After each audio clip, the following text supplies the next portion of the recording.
thank you very much for joining us and welcome to In Conversation, which is basically, used to be weekly, trying to do it as often as possible these days with all the conferences happening. But basically it's an informal conversation with one of Intellect's authors and editors, talking about the topics of the day and about their own research, how they became an academic, and all kinds of other fun topics too. So we're going to discuss a bit about your academic career and some of your great influences, some of the books and films and things that you've written and also that you're very interested in. But to begin with, where are you calling in from today? I'm calling in from Bavaria, from the south of Germany, border to Austria, because I currently teach on a block seminar in Bavaria at the University of Passau, which is great fun, great experience. And I teach both in Slavic studies and in film studies. So that suits me really, really well. It does have the little downside that sometimes the internet goes a little bit wobbly in the mountains. That's one of the beauties, actually. But it's very nice to be here this evening, and thank you very much for setting this up, or I should say this morning. Certainly for you, it's lunchtime, and I presume there are some people who are doing this for breakfast amusement. So thank you very much for having me here today. Well, it's our pleasure to have you, and I'm in Brooklyn. So we don't have so many internet issues here, but we do tend to have a lot of fire engines and a lot of Harley Davidsons. So if you hear some big old noises going on in the background, it's just the general New York streets. So, you're based in Aberystwyth, right? Where you're a professor emeritus of film in the film and theatre department, I believe. Yep. So you work both in Germany and also in the UK. Are you teaching remotely in the UK still, or are you kind of not working with Aberystwyth at the moment? No, not at the moment. No. But do you plan on coming back to the UK to teach, or are you kind of more based over there in Bavaria these days? Well, at the moment I'm based here. I don't know what the future holds. I mean, who knows? We have had so many uncertainties and so many obstacles to jump, so many hurdles to take, that you not only have a plan A and a plan B, you have the rest of the alphabet to join you.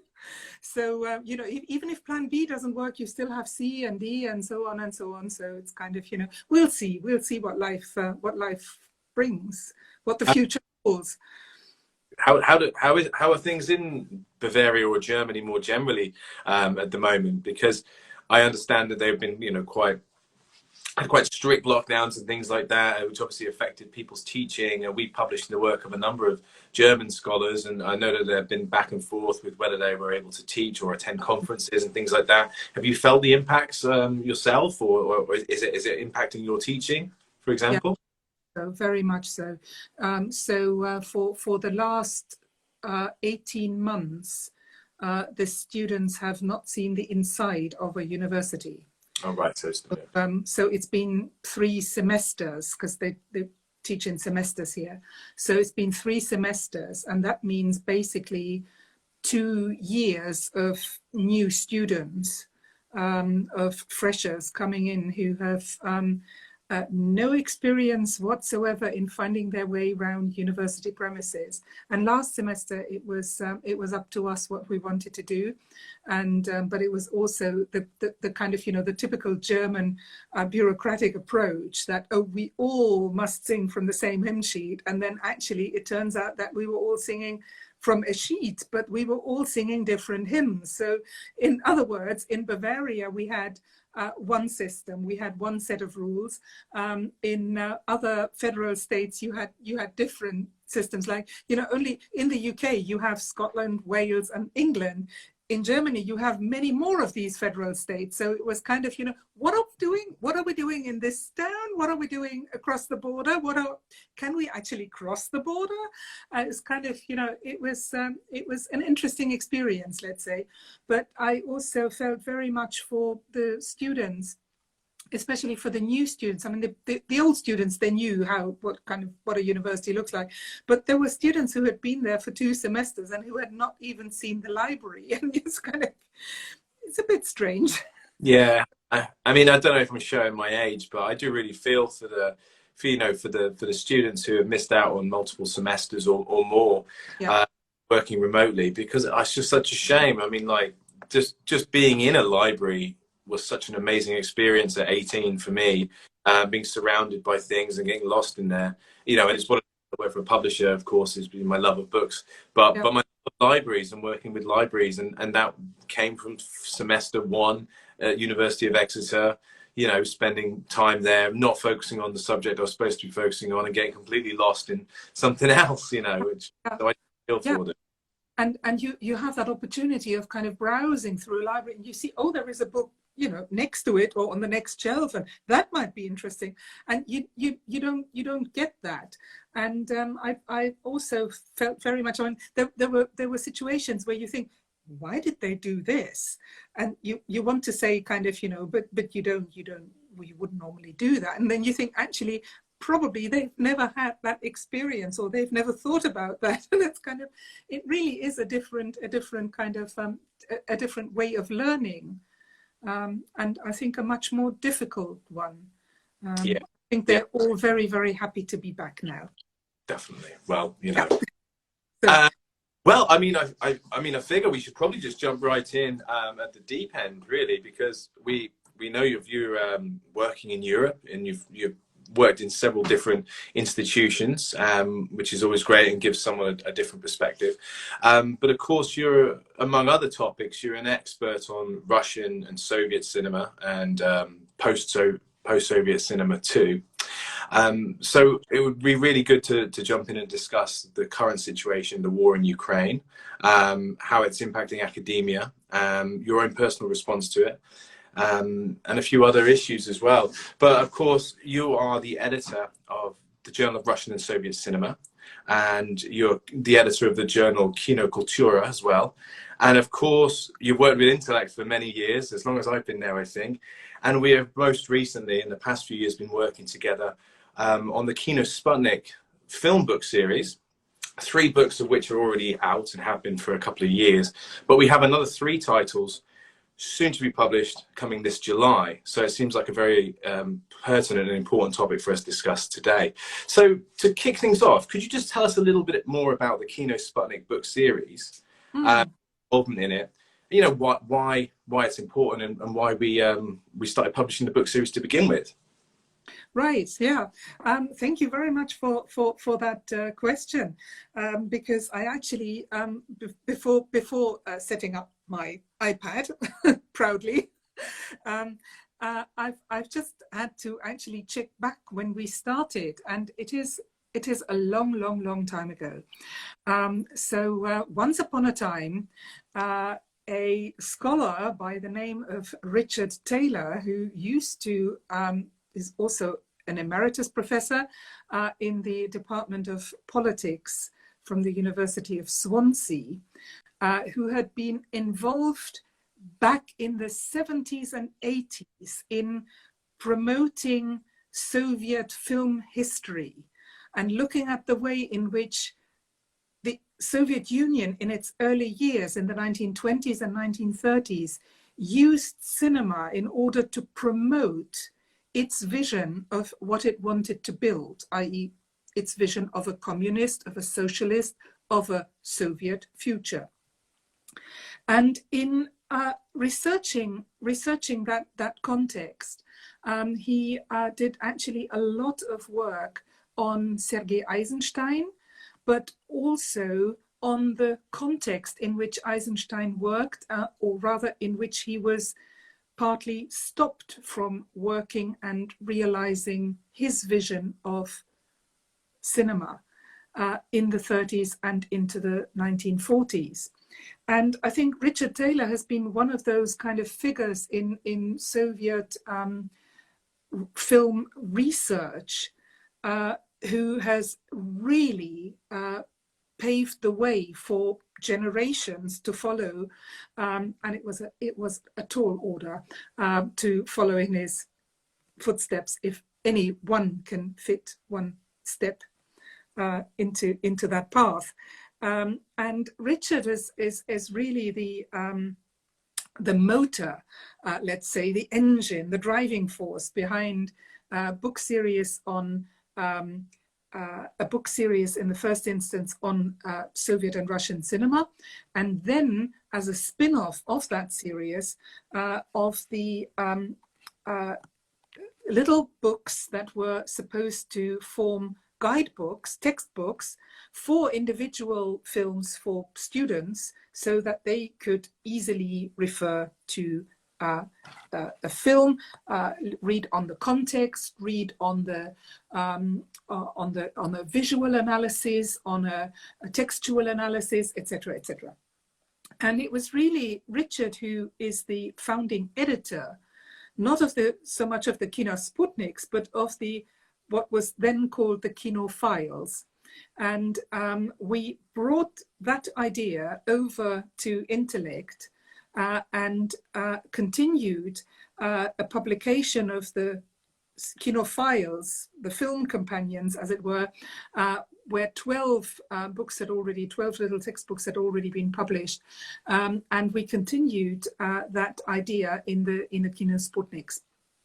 And I think it is a wonderful idea because it brings together the information and the context on a particular film in a very, in a sense, in a both condensed way, but also in a way that allows the reader to open perspectives and discover avenues of reading that film for themselves. And I think that's really, really important. So, and we have had the pleasure then of working with Intellect on the KinoSputniks, and we have published 3 of those in back a couple of years ago, and those were on select films that we thought, as an editorial team that stood behind the selection of films and of the manuscripts, we thought that those were films that were really in need of particular attention, and they covered films that were both contemporary, but that were also part of Soviet film history. We included in the first batch, I remember very vividly the discussions we had around that, a KinoSputnik on The Commissar, a film by Alexander Askoldov that was made in the late 1960s, and that was actually one of the last films that was unshelved or uncensored, because it was not only put on the shelf, it was not only censored and never released in the Soviet Union until Glasnost and Perestroika, and even then until the end of Glasnost and Perestroika, but whose author, who's the filmmaker Askoldov, who was actually stopped. He was excluded from filmmaking. He was, as it were, stripped of the right to make films, and who never made a film again. It was a particularly, I think, important film to be highlighted, to be brought out, to be discussed in that way, and that deserves a separate study. But what was also curious was that the author, who we found was interested in completing that KinoSputnik, Marat Grinberg, he actually comes from the town where The Commissar was filmed. And you know, there are sort of strange ways in which sometimes it's a film that finds an author who wants to write about it, rather than the other way around. And I think it was very important to do that. And I had the enormous pleasure at one occasion when I was invited to a screening week of archival material in Moscow at Gosfilmafond, back at least 5-6 years ago, and Askoldov was there, and I happened to have one of the freshly printed KinoSputniks with me, and could give it to him. And I think it was probably about half a year before he died, and I think it was very, very touching to see that, to see what it also means for a filmmaker to have his film, as it were, rehabilitated, and to have it rehabilitated and rewritten into film history by someone who brings a personal but also a very, very fantastic qualification to discuss particularly that film to the work. So, you know, this is one little story. Very much so. So these books are quite sort of close textual analyses for the most part. Mm-hmm. Yes, they are. Which doesn't mean that you don't need to watch the film anymore, I hope. But they are there to provide additional information, maybe for students, but also for the general reader, to open up perspectives on how one can look at the film, how one can read the film, how many layers there are in a film, to allow you to embed it into a cultural context that grows wider and broader and deeper as you dig, I think. So although they're obviously they're written in a very open way, having read them myself, they are very easy to read, and kind of, although they're written for a general reader, these are definitely academic books, aren't they, or close textual analyses, as you say, of these Russian, Soviet and post-Soviet films. So the audience is definitely an academic one in terms of who we're trying to communicate with and who we're trying to share these ideas with, which I think becomes important. Tell us a little bit more about some of the other books. What are the other films that have been published so far? So we have the Commissar, and there was... I got stuck on the Commissar. Well, it's great to hear these personal narratives and to hear a bit behind the choice of the films and why, you know, like you said, how the film almost found its author. I think that's a really nice kind of analogy. So no, it's good to hear about the decision-making process and why you picked these particular films as well. Yes. So the kind of, there is a motivation, of course, that also has to do with what films are likely to be taught. Not only to be taught in film studies courses and in Russian studies or post-Soviet studies or Soviet studies, but also in history courses, because I know that a lot of historians now use films in order to teach history. We can talk about that, but that would probably be a different podcast altogether. And so we try to select films that maybe are taught and maybe there isn't enough, so as to kind of to make it easier also for colleagues to put them on the syllabus. So in the first batch we had the Commissar, we had Russian Ark, a film by Alexander Sakurov, where the film also found its author. I did that one. Oh, same. Simply because, once again, there is, I felt, a need for some background, because there are so many levels on which the film can be read: the historical background, the artistic background, the Hermitage, etc., etc.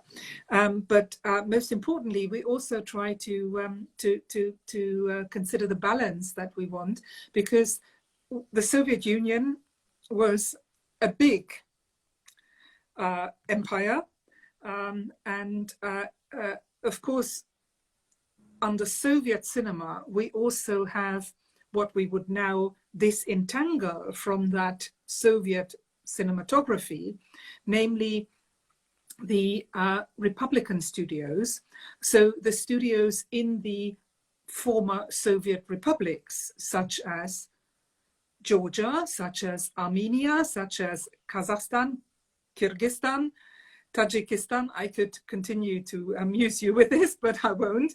And of course, one of the outstanding, really, filmmakers from the let's say from the non-Russian background is Sergei Parajanov. So we try to bring out the work of filmmakers from these republics also.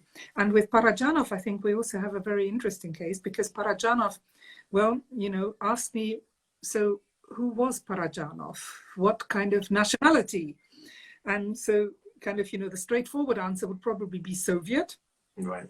But then when you scratch that surface, of course, Parajanov is of Armenian extraction, but was born and raised in Georgia. And he made all his films in Ukraine. And he made several films about ethnic minorities living in those former Soviet republics, in Ukraine, in adjacent regions, between Armenia and Azerbaijan. So he really bridges cultures. And I think what I find so fascinating about him is precisely that, what we would now call transnationalism. And of course, we didn't have a clue about that back in the 1960s and 70s when Parajanov was at work.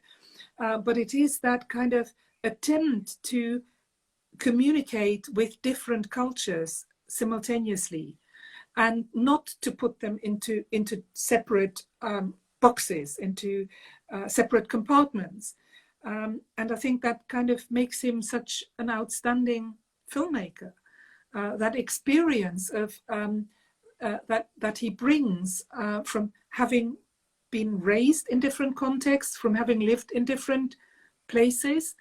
And I think that for me as a philologist is probably one of the most important and one of the most central issues that lies at the basis of culture and of cultural communication. So I think that's really important for me.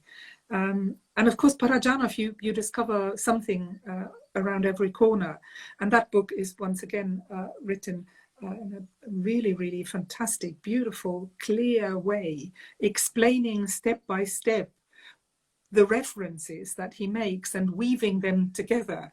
And I think that is a skill in itself. So those were the first three books, and you probably want to move a little bit further now and talk about the most recent batch, which I have to say has been in the pipeline and in production for over 18 months. So process of writing, of commissioning, of writing, and of then going through the manuscripts and of producing the books, which I think have done very, very beautifully. Not that I've seen the books, but I've seen the proofs. And the proofs have actually gone through, I think the last proofs went through by January. So those books have been, that batch has been put together well before the events that the world is now talking about, which is the war in Ukraine. Strangely enough, all the three films, there was a moment when, I'll start from a different angle. There was a moment when people started discussing what we do with Russian cinema. It was a question that... Of the war on Ukraine? Or you mean in light of the current war in Ukraine or... Yes, yeah. So one of the questions is what do we do with what was going to happen with Russian cinema, what is going to happen with Russian culture, what positions will be adopted, and in the first instance, this of course was something that was discussed by the big festivals of this world. How do we position ourselves? So in the midst of this, I kind of sat down and I thought, this is a kind of not the best moment to launch three books that are all concerned with Russian, Soviet and Russian cinema. And I kind of looked at the titles and suddenly it occurred to me that actually all these films, all these books in one way or another deal with themes, with films that look at the effect of war, that look at wars, at different wars, and that in a way they form an interesting narrative on the war. And this is certainly something that we didn't intend, we didn't plan when we commissioned the books. So let me tell, first of all, let me tell you what they are. We begin with the probably most obvious and most, if I may use that word, innocent one, which is Andrei Tarkovsky, Ivan's Childhood. So strangely enough, there have been so many publications on Tarkovsky, and there have been KinoSputniks, there have been Kinophiles, there have been little BFI classics guides. There have been all sorts of publications on the individual films, but never on Ivan's Childhood, Tarkovsky's debut film, and the film that won him the Golden Lion in Venice. And I know that we teach Ivan's Childhood a lot, both in film studies, but also my colleagues from the history departments, because it is a film about the war and because it is one of those narratives that breaks with the way in which Soviet cinema had represented the war in the immediate post-war years and in the 1950s. So together with The Cranes Are Flying, Ivan's Childhood is certainly one of the pinnacles of what we call the Thaw cinema, and this kind of new approach to reading the war and to looking not at the heroic feats of the Soviet victory, of the Red Army, of the Soviet Army, but that looks at the effect of that war on individuals, on the human being. And in the case of Ivan's Childhood, it looks at a child. So it is really a film about trauma that shows basically no war action whatsoever. Right. And yet we see it. We see it through the nightmares, through the dreams, through the traumas that this boy brings with him. We also see it through the way in which he behaves in the here and now, because he has lost everything. So it really is a film that shows the extent to which war is destructive, not only in a territorial, in a material way, but first and foremost in the destruction of childhood and in the destruction of that kind of human aspect, that human feature that involves things like trust that you can't afford in a war, that certainly Ivan can't afford in a war. And you suddenly begin to realize that actually these films have probably a lot more that they want to tell us about today than they may have told us about the situation in which they were made, in this case early 60s, or about the war, about the Second World War, about which they speak. Right. So that's kind of one of our films. And then we have another film which has the title of Stalingrad. And, you know, I sometimes kind of, you know, now already this weeks have passed since these first kind of thoughts about why do we publish these films? Why are these films still relevant? I mean, you know, you could, I'm sure you could, in a flippant way, if I were to say it, you could easily replace the word Stalingrad for Mariupol. Mm-hmm. And the third film is a film where I have two little kind of footnotes for. So it is a film that I personally find is one of the key films for my understanding of post-Soviet cinema, because, for a number of reasons, but one of them is that it was the first film that actually broke through to a post-Soviet audience. It was made in 1997. But more importantly, it is a film where the protagonist, who is both a killer and a knight, because he helps the poor, and yet he tidies up the world to... Yes. A familiar story. A familiar story. So you know, a very, yeah, you're quite right, very familiar story, and this killer knight goes about and does his jobs, only to become a big killer at the end of the film, because there's a sequel, but that's not not part of our companion. And it is a film, it is a character who comes with a trauma, from the war, who invents about himself the story that, oh yes, he's kind of, you know, he's been a scribe in some kind of office during his service in the army, but actually he has been at a hotspot. He has been in the Chechen war.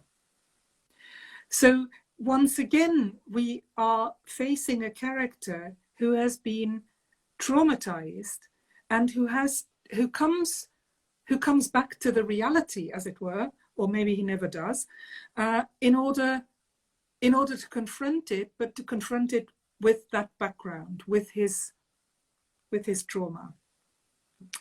And confront it or not confront it is kind of leads me to the final point about this, which is that the film plays a lot with music, and that's why I also said, you know, you never know whether he's back in this reality or whether he's just in his music world, because he's got this Discman, very popular in the late 1990s, for those of us who are old enough to remember what a Discman was. It is a film that it is a KinoSputnik that was written by a scholar who specializes on the music, who is a musicologist actually by training, Jera Österberg, and I think she does a most wonderful job, not only of that analysis of how the music plays into the film, but also of how that film marks a particular position in that period of the 1990s of positioning positioning a new hero, as it were. So yes, should I give myself a break? Yeah, no, that's Birgit. Thank you. That's really, really fascinating. I'm not familiar with all the films, and I've read chunks of all of the books that are currently available, but I'm not an expert on any of them. So it was really interesting for me to hear you describe and discuss some of the choices that went behind those books, why they're important, you know, textual analyses in their own right. But then also it was interesting to hear you kind of slowly allude to some of your own perspectives on why they're important right now, and just, you know, coming out, you could say, fortuitously, at a time when these films appear to be relevant again for different reasons and tragic reasons with what's going on in the Ukraine and with the war there at the moment. So it's really interesting to hear your perspectives on the books. And you know, I think it's a good opportunity to discuss the elephant in the room, why we're still publishing them anyway, and of course the global sanctions which are being imposed upon Russia politically, economically, and of course culturally. And I would like to discuss a little bit more, you know, well, I know why we are publishing these books, but Intellect is a very detailed response to the situation in Russia and the Ukraine, as many other publishers do too. And that can be found on our website if anyone's interested in reading it. There is a detailed response from our directors. So I do urge you to have a look at that so you can see our perspectives on the whole situation. So yeah, it'd be really interesting to unpack that, but also just like to offer our audience the opportunity as well. If you have any questions or comments, please do drop them in the comment section, and Birgit and I will try and get round to them as we discuss and continue to have these conversations here. Just double checking, nothing there quite yet. But yeah, so it seems to me like academia has been quite slow to respond, and then you're having differing perspectives on how it's responding to the idea of placing sanctions on Russia, whether it be, you know, culturally in terms of not publishing the work from scholars from Russia, you know, not selling content there or selling their content elsewhere, and all these other different perspectives. So I wanted to ask you about what's your response to this, and say, I know you've got a lot more understanding of this and more nuance than I do, but the way that perhaps certain organizations and institutions have already responded, and just unpack some of the bigger picture stuff for us, please. That'd be really cool. Okay, I'll try and open that suitcase then, because it's not a little handbag, No. this one. Yes, I mean, there are a number of course, institutions, organizations, educational, in publishing, but also in the festival world, that have made a... When you say festival, you of course mean film festivals. Film festivals, yes, sorry. That have made statements about their position vis-a-vis the war in Ukraine. And I think to sort of, you know, to start with, probably the only common ground that we all have is the condemnation of the war. And I would like to start with that so that we don't forget it. What comes next, I think, varies quite a lot. And I think that I have my own position. I have also had to formulate my own position. I have discussed with a number of people their positions, and which I'll come to in a little bit more detail once I've kind of, you know, unpacked the big stuff from that suitcase. I think we need to respect each other's positions. I understand that they will be different, but I think that it is really, really important that we respect the decisions that a publisher makes, that a festival makes, that a film academy makes, that a filmmaker makes. We may regret it. We may find it difficult to comprehend, but I think we are all trying to formulate these positions as you have done on your website, and I think that really is kind of, you know, is a basic premise from which I would also want to start. So when we then unpack that suitcase and we get to the underwear, then nice analogy. Then I think as a frequent traveler. So I think culture, I have always found that culture, and in particular the education sector, they are not, let's begin with the education sector. It's a little bit easier. I think that's probably the least commercialized aspect of the world where we deal with these issues. I also think that there are domains in culture that are commercial. Film industry is one example, and we don't need to debate that. I think that's very clear. I also think that the boycott of Hollywood movies in Russia at the moment is certainly not only having the effect of upsetting people, but also of really damaging the industry, because the Russian film industry, if we just want to kind of, you know, look at film from a completely different perspective, is the 6th largest market for distribution in the world, right? So it's really big. And it is also the largest distribution market in Europe. Several years ago, it actually went past France. France has always been the kind of top European market, and Russia sailed past it. So it was doing really well from the commercial point of view as a film distributor, but also as a film producer. So I think those measures do kind of, you know, they do make sense. But let us come back to culture, to education. I understand the calls, but I do not, the calls for a boycott on Russian authors, for a boycott on Russian culture, for a boycott on Russian films. But I do not think that that is the right way forward. So if I boycott teaching Russian culture, cultural history, teaching Russian films, you can call that a way of promoting Russian culture, but that's not my job.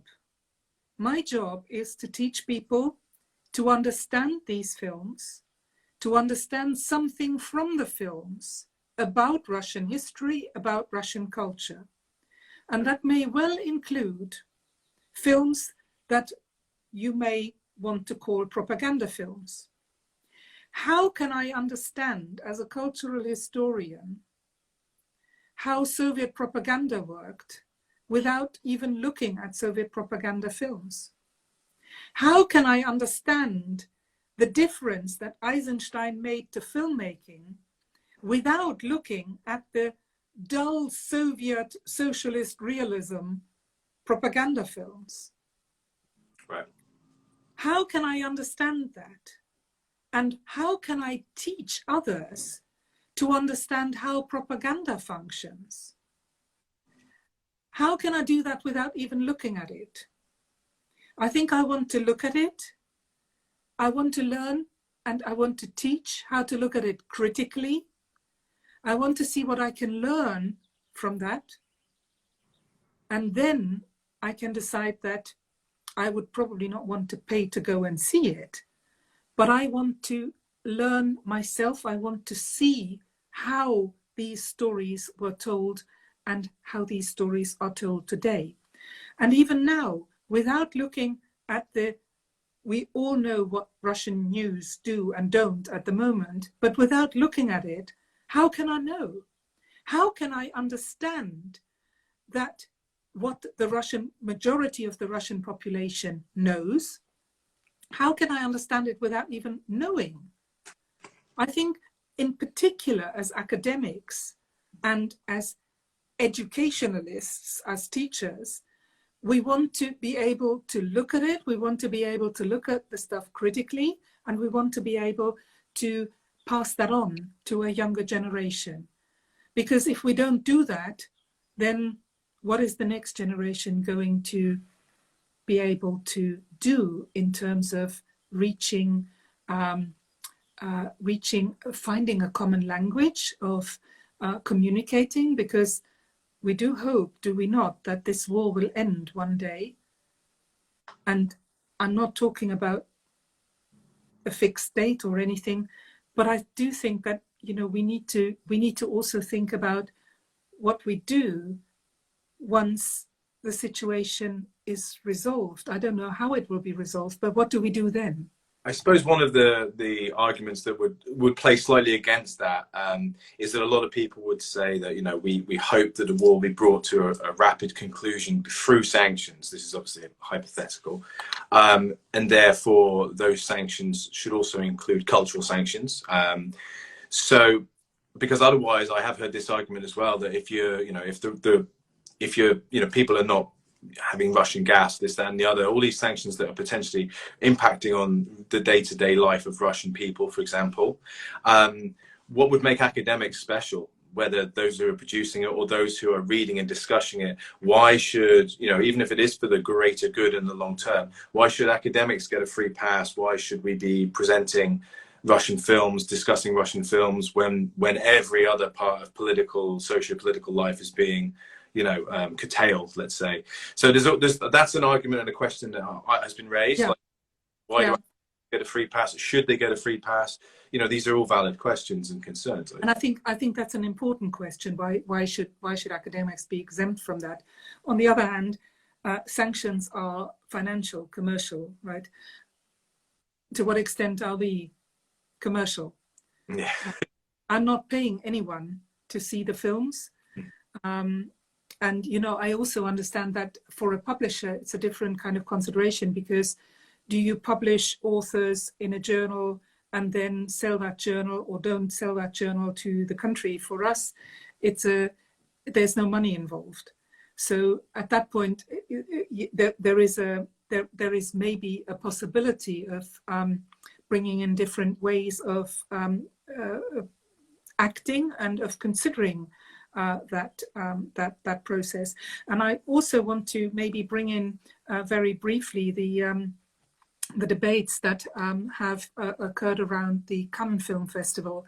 It's kind of, the biggest film festival in the world. So kind of, let's take that as an example, because it's happening now. They've just announced their competition program, and we already have a situation where they had made a preliminary announcement saying that we will not accept any official Russian delegations. In other words, no state-sponsored presence, no state-sponsored and financial interaction there for market presence, fully understandable.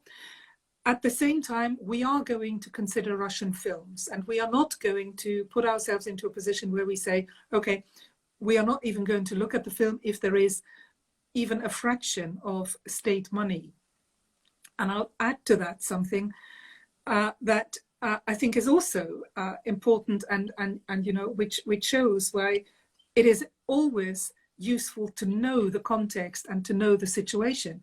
So, for example, in Russia, the funding for debut films, for all debut films, has come directly from the ministry. Oh. So all debut films would have the ministerial stamp on them.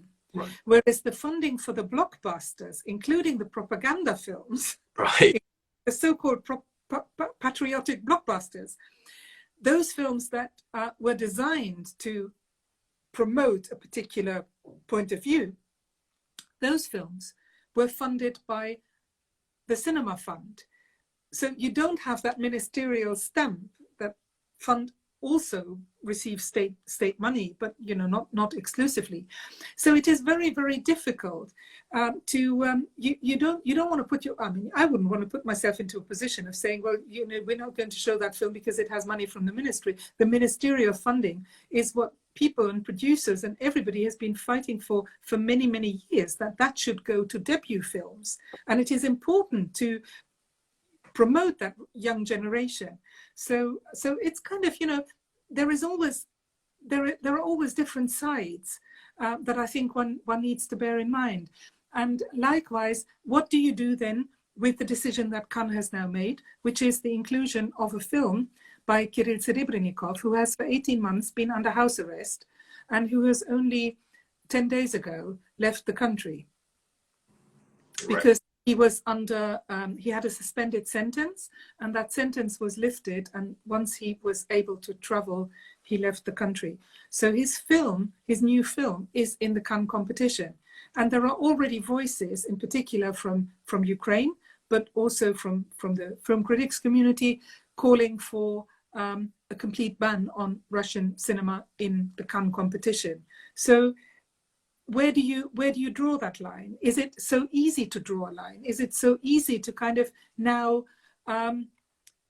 discriminate against somebody who has been in opposition in Russia for so many years? Do we throw all those kind of positions into one single basket and then say, we're not going to show it?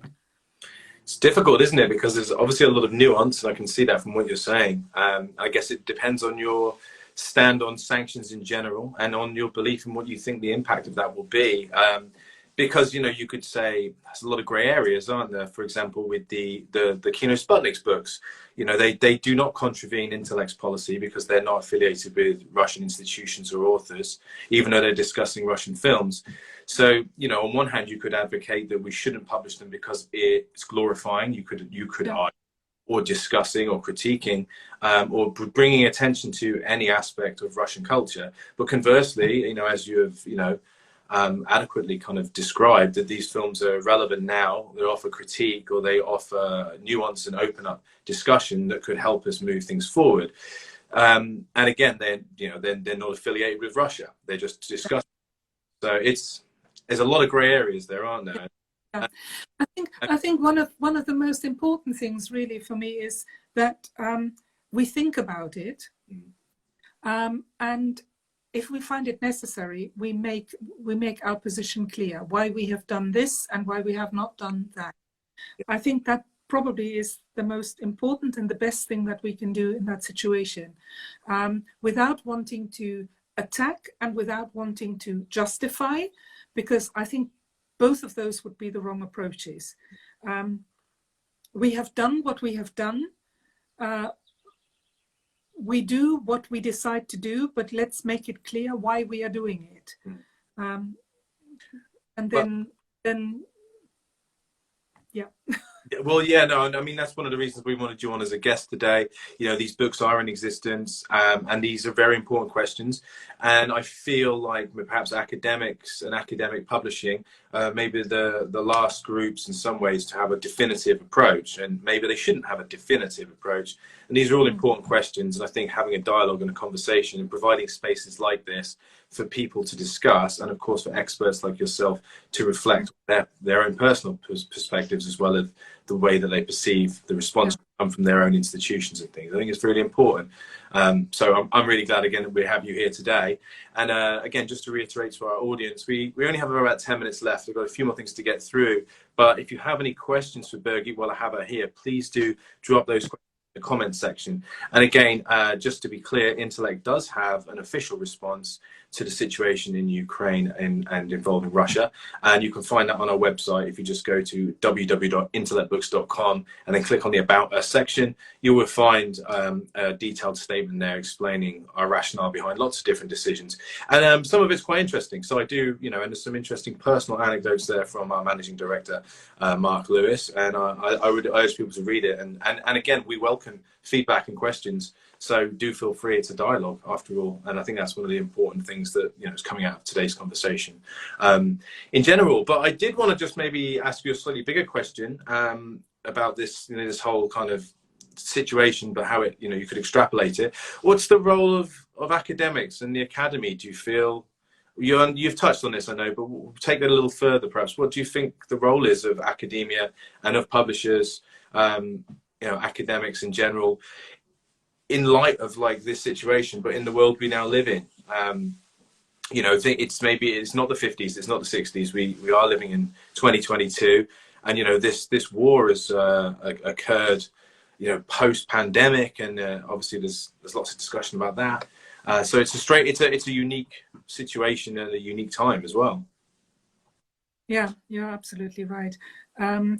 Yeah, I think it is a very complex situation, because obviously, you know, if you think about education, if you think about research, those are kind of, you know, two of the main areas that obviously would affect academics.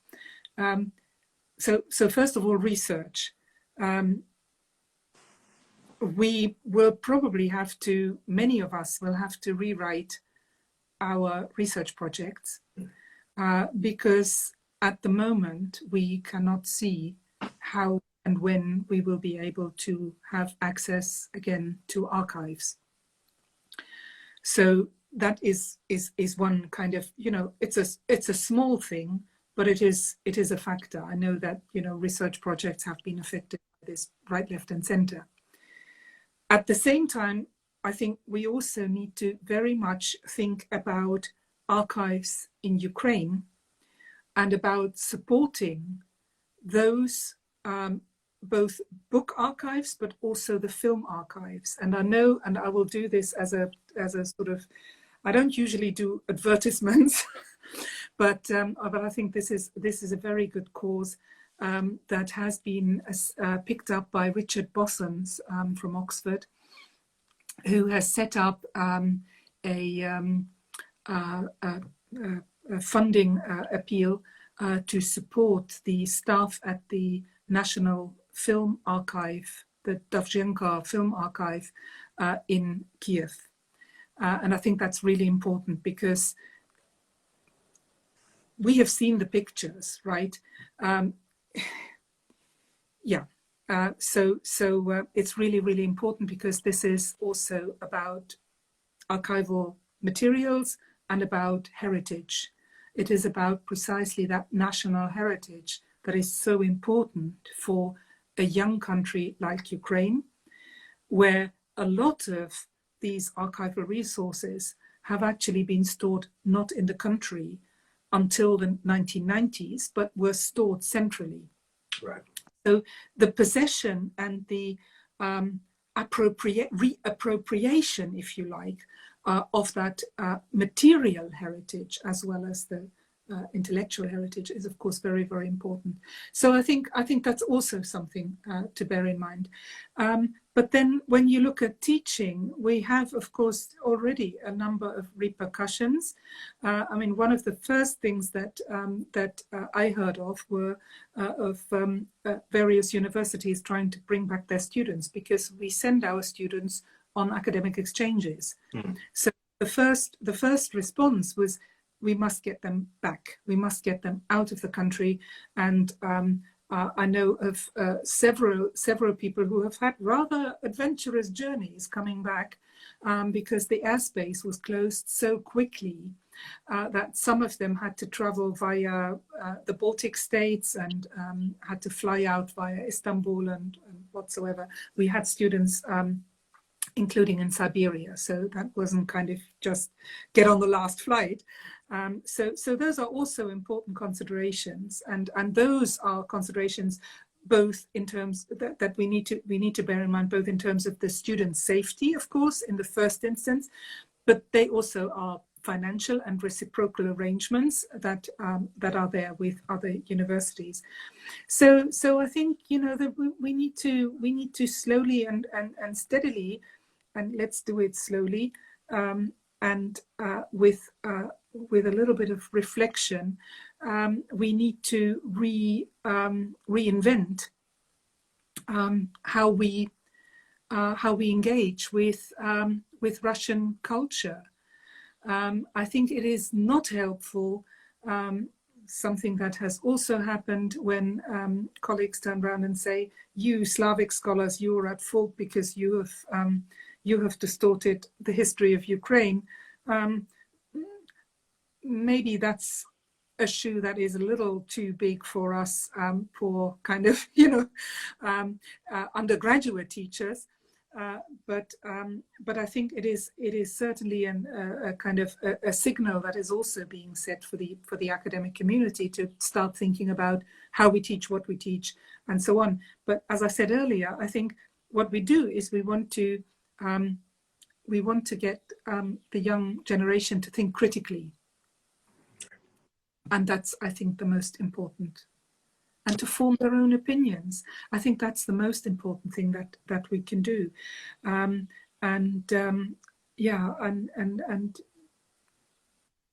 do that with whatever you need, whatever resources, whatever material you need. But you're quite right when you say that we have a situation where we need to rethink our own research agenda, and that will definitely change.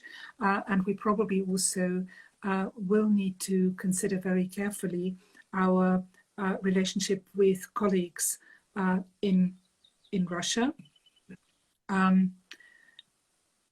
We do need to bear in mind that a number of academics are actually well informed about the situation and have voiced their opposition. And I think that is a very brave thing to do. So I think we could support the oppositional voices as well, and give them a little bit of backup and support. Birgit, that takes us to about time, and I think that's a really good point to end on. Thank you again for joining me today on In Conversation to discuss what is a huge topic and one with a lot of nuances, and there's a huge amount more we could discuss.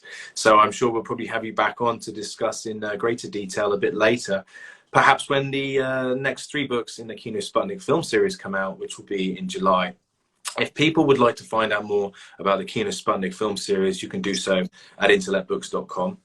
Again, I urge you to read and to digest and to respond if you feel necessary to Intellect's own, you know, our response to the situation in Ukraine and Russia, which again is on our website, again, www.intellectbooks.com. Just click on About Us. You can read more, find out more, and there's also quite a few links, which you'll find quite relevant as well, to various different articles, to different points of view, interesting facts and figures up there too. So do have a look at that. And of course, do check out the work of Birgit, you know, multiple journals, multiple film books, including, of course, the companion Russian Soviet cinema as well, Wiley book. Been in the game a long time, so it's a real honor to have you on In Conversations today. And I appreciate you being so open and providing us with your personal points of view on what is obviously a difficult and big topic to discuss. So thank you for that. Really appreciate it. Any final points from you? Well, thank you very much indeed for having me and for having this conversation. These conversations are never easy. They are never straightforward, but I think they need to be had rather than swept under the carpet. And as you see, we are ending on a note where I'm now in the sunset. You are. You are. And you know, it happens, it goes like 5 minutes, because when you're in the mountains, it's like you switch off a light. Yeah, down behind Alpenglow. On. It's down behind the mountain and it's gone. I thought I was being optimistic, thinking we wouldn't have any tech issues, and tonight it is the fall of darkness that has ended in our conversation. No, it was perfect timing. So thanks to the sun for. I could always turn round and kind of, you know, take you into the sunset. But the sun has just dropped behind the mountain. So so yeah, that's a way of ending a conversation as well. Well, Professor, thank you so much for your time, and best of luck with getting the final bits and pieces together for the film book series for KinoSputnik, and with all your future endeavors. And of course, we were discussing a very serious issue today with the war. So our thoughts are very much with the people of Ukraine and anyone been affected by the war. And I should just add, although it's a small thing, as part of our widening access and participation program, Intellect has made all of our content freely available to Ukraine. I'm not sure whether it's quite just through institutions or not, but there's a lot more information you can find on our website. So, you know, free access to our backlist and to our journals to people living in Ukraine. So yeah, I mean, it's you know, it's obviously not top of the agenda, but it's something. So at least we're trying to widen access to information, which is always an important thing. Birgit, thanks again. And thanks everyone for joining us today. We'll see you again for the next In Conversation. Cheers. Thank you very much indeed. Bye. Bye-bye. Bye-bye.